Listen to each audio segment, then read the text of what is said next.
Good afternoon, sir. This is Yashashvi, MBA second year from Fiz College.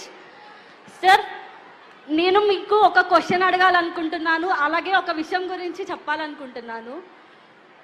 ప్రీవియస్గా నేను ఏ news channels విన్నా అన్నిట్లో బూతులు తిట్లు ఎక్కువ అయ్యాయి సార్. ఎప్పుడైతే మీరు సీఎంగా రాజకీయాల్లోకి వచ్చారో బూతులు తిట్లు అనేవి చాలా తగ్గాయి sir. We are thank you for that sir. Next నేను అడగబోయే క్వశ్చన్ వచ్చేసి, మహిళల గౌరవ రక్షణ విషయంలో మీరు అనుకున్నది చేయగలుగుతున్నారా? మా రక్షణకు మీరు ఎలాంటి భరోసాని ఇస్తారు సార్? చాలా సంతోషం, ఐఎమ్ వెరీ హ్యాపీ. మంచి క్వశ్చన్ అడిగావు. ఒకటి మాత్రం గట్టిగా చెప్తున్నా, బూతులు మాత్రం కంట్రోల్ చేశాను. టీవీల్లో బూతులు లేవు, అసెంబ్లీలో బూతులు లేవు, సోషల్ మీడియాలో బూతులు లేవు. ఎవడైనా బూతులు మాట్లాడితే మాత్రం మీరు ఉండవలసిన ప్లేస్ మీ ఊరు కాదు, ఉండాల్సింది ఎక్కడుండాలో చూపించే బాధ్యత తీసుకుంటూ ఎవడు చేసినా వదిలిపెట్టడం. అది కంట్రోల్ చేసాం. ఒప్పుకుంటారా? ఏమ్మా బూతులు లేవు కదా? నేను బూతులు తిడుతున్నానా? ఇప్పుడు మా వాళ్ళు తిడుతున్నారా బూతులు? రాజకీయాల్లో బూతులు ఉన్నాయా? లేవని వాడు చేలిపైకెత్తండి. మీకు మంచిగా అనిపిస్తా ఉందా? అనిపిస్తే గట్టిగా చప్పట్లు కొట్టి ఆశీర్వదించండి. ఇది కావాల్సింది. సమాజంలో సభ్యత ఉండాలి. మన పిల్లలకు మనం నేర్పించేది సభ్యత. ఆ సభ్యత లేనప్పుడు బూతులు తిట్టుకుంటే చాలా భావితరాలు కూడా నాశనం అయిపోయే పరిస్థితికి వస్తారు.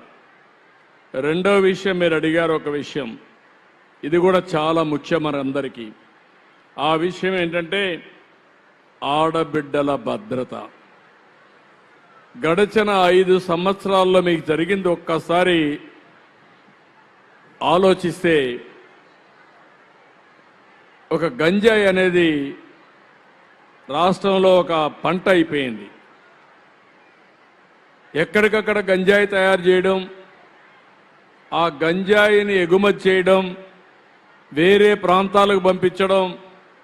ఇక్కడ కూడా గంజాయి ఎక్కడ పోయినా స్కూల్లో కాలేజీల్లో ఏ సెంటర్లో చూసినా గంజాయి ఉండడం. నేను ఎన్నికల్లో మీ అందరికీ ఒక మాట చెప్పాను, నేను అన్ని పనులు కష్టపడి చేయగలుగుతాను, కానీ గంజాయికి అలవాటు పడిన వాళ్ళు అడిక్ట్ అయిపోతారు. ఆ గంజాయి కానీ తీసుకోకపోతే ఉండలేరు, పిచ్చి పడుతుంది వాడికి.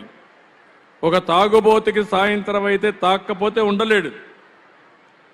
అలాంటిది గంజాయి అయితే ఇంకా చాలా వరకు నర్వస్ కూడా హిస్టేరిక్ అయిపోతాయి. అలాంటి విషయం కూడా మీకు చెప్పాను నేను. గంజాయి కానీ డ్రగ్స్ కానీ రెంటికి అలవాటు పడ్డారు మన రాష్ట్రంలో. ఇప్పుడు మీరు చూస్తున్నారు, నేను ఒక ప్రత్యేకమైన వ్యవస్థ తీసుకొచ్చాను, ఈగల్ అనే వ్యవస్థ తీసుకొచ్చాను. గూగుల్ మ్యాప్లో చూస్తున్నాను, ఎక్కడ గంజాయి పంట ఉందో చూసి దాన్ని ఐడెంటిఫై చేసి మళ్ళా డ్రోన్లు పంపించి ఎక్కడ ఎగ్జాక్ట్ స్పాట్ ఉందో అక్కడ చూసి పంట వచ్చే లోపలనే దాన్ని నాశనం చేస్తున్నాం. వాళ్ళను కూడా గట్టిగా శిక్షిస్తున్నా. పూర్తిగా పోయిందంటే నేను చెప్పను, మీ సహకారం కూడా నాకు కావాలి. ఇంకా చాలా ఎఫర్ట్ పెట్టాలి. అలవాటు పడినటువంటి వ్యక్తి తక్కువ ఖర్చు పెట్టి ఎక్కువ బండి ఇస్తున్న డబ్బులు వస్తాయి. అలాంటప్పుడు ఏం చేస్తాడు? నేను ఎంత గట్టిగా ఉన్నా పండిస్తున్నాడు, దొంగతనంగా అమ్ముతున్నాడు. ఒక పటిష్టమైన యంత్రాంగాన్ని తయారు చేశారు రహస్యంగా. ఒకడు తయారు చేస్తాడు, ఒకడు కొంటాడు, ఒకడు రవాణా చేస్తాడు, ఒకడు రిసీవ్ చేసుకుంటాడు. అన్నీ కూడా కోడ్ భాషలు వెళ్ళిపోతూ ఉంటాయి టెక్నాలజీలో, ఎవరికి అర్థం కాని భాష. దీనివల్ల బ్రేక్ చేసుకుంటా వస్తున్నాం. అందుకే ఇంకో పక్క డ్రగ్స్ కూడా కంట్రోల్ చేస్తున్నాం. మూడో విషయం చెప్తున్నాం, కొంతమంది ఆడబిడ్డలంటే చాలా ఈజీగా తీసుకుంటున్నారు, ఇష్టానుసారంగా బిహేవ్ చేస్తున్నారు. నేను ఒకటే వాళ్ళందరికీ చెప్పేది, నువ్వు మత్తులో చేసిన, గంజాయి మత్తులో చేసిన, నీ వెన్నెముకలో భయం ఉండేట్టుగా చేసే బాధ్యత నాది. కబద్దార్, జాగ్రత్తగా ఉండమని హెచ్చరిస్తున్నా. ఆడబిడ్డల్ని వేధించే వ్యక్తులు, ఆడబిడ్డల పైన అత్యాచారాలు చేసే వ్యక్తులు ఈరోజే ఒక యాప్ కూడా తీసుకొచ్చాం. ఆ యాప్ ద్వారా కంట్రోల్ చేస్తాం. ఆ యాప్ పేరు కూడా మనం పెట్టింది శక్తి. శక్తి అనే యాప్ పెట్టాం. మీరు ఒక్క మెసేజ్ ఇస్తే 8 నిమిషాల్లో 7 నిమిషాల్లో ఎక్కడున్నా ఎత్తుక్కుంటా వచ్చే బాధ్యత కూడా పెట్టాం. దీంతోనే ఆపను. ఎవరైనా సరే ఇష్టానుసారంగా చేస్తే వాళ్ళ జీవితంలో అదే చివరి రోజు చేసే పరిస్థితి వస్తుంది. ఖబర్దార్, జాగ్రత్తగా ఉండమని మరొకసారి హెచ్చరిస్తున్నా. ఈ మహిళా దినోత్సవం పవిత్రమైన దినోత్సవం. నా ఆడబిడ్డలకు ఇచ్చే భరోసా ఇది. మీరు స్వేచ్ఛగా తిరిగే పరిస్థితి రావాలి. సమాజంలో మీ గౌరవం పెరగాలి. పెరగాలంటే మనం కూడా గట్టిగా ఉండాల్సిన అవసరం ఉంది. నేను చేయాల్సిన పని నేను చేస్తాను. కానీ మిమ్మల్ని అడుగుతున్నా, అధైర్యపడద్దండి, భయపడద్దండి. ఎవడైనా ఇలాంటి వ్యక్తులుంటే, ఆటకాయలుంటే వాళ్ళందరినీ బంధుత్వమో కులమో మతమో చూడొద్దండి. వాళ్ళు స్త్రీ శక్తికి వ్యతిరేకులు. అలాంటి వ్యక్తుల్ని మాత్రం సమాజం నుంచి వెలివేసే బాధ్యత మీది. దొరికితే ఏం చేస్తారో మీరు చేసి పోలీసులు పట్టించండి. నేను ఆ మాట కూడా వాడుతున్నా. భయం అనేది ఉండాలి, భక్తి అనేది ఉండాలి. ఈ రెండూ లేకపోతే ప్రాబ్లమ్స్ వస్తాయి. నేను కూడా ఒకప్పుడు మీరు చూసుంటారు, ఇక్కడ గుంటూరులో ఒకసారి ఈ మారిగా జరిగింది. ఒక ఆడబిడ్డ పైన 20 టీములు వేశాను. 3 రోజుల్లో పట్టుకురమ్మన్నాను. దీనికి భయపడిపోయి ఊరేసుకొని చనిపోయాడు. చచ్చిపోతే మంచిదే అయింది అనుకున్నా. ఎందుకంటే ఆడబిడ్డల్ని చెరబట్టిన వాడు ఎవడో మంచివాడు కాదు. అలాంటి ఉద్దేశాలే మంచిది కాదు. ఈ విషయం మీరు గుర్తుపెట్టుకోవాల్సిందిగా కోరుకుంటూ ఈరోజు మీకు హామీ ఇస్తున్నా, ఒక అన్నగా ఒక తమ్ముడుగా మీ భద్రతకు భరోసా నాది. అలాంటి వ్యక్తుల పట్ల ఒకటే చెప్తున్నా, మళ్ళీ వదిలిపెట్టను. వెన్నెముకలో భయం ఉండేట్టుగా ట్రీట్ చేస్తా. అది చేసే బాధ్యత నాది. Absolutely sir.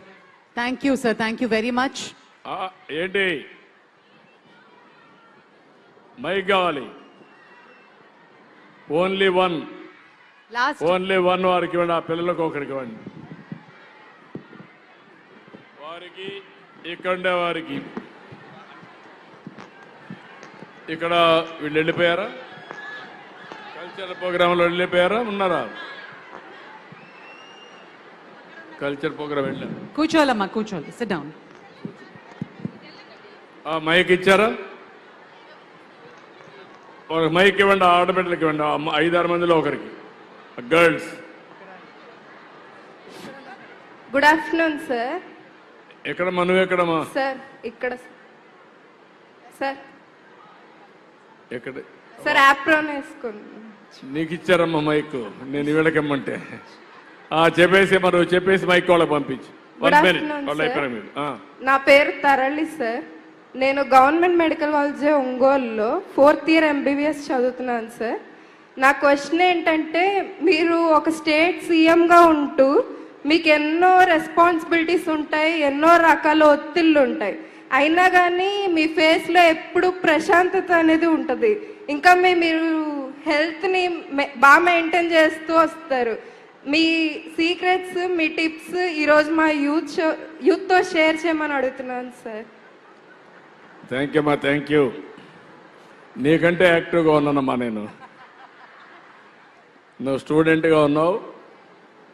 నేను నిద్ర లేసినప్పటి నుంచి పడుకునే వరకు పనిచేస్తూనే ఉంటా. ఇప్పుడు యువత ఉంది, కొంతమంది ఇక్కడ ఉన్నారు, పిల్లలు ఉన్నారు. మీకంటే ఎక్కువ ఆలోచిస్తూ ఉంటా దూరదృష్టితో. నాకు కోరికలు ఉన్నాయి.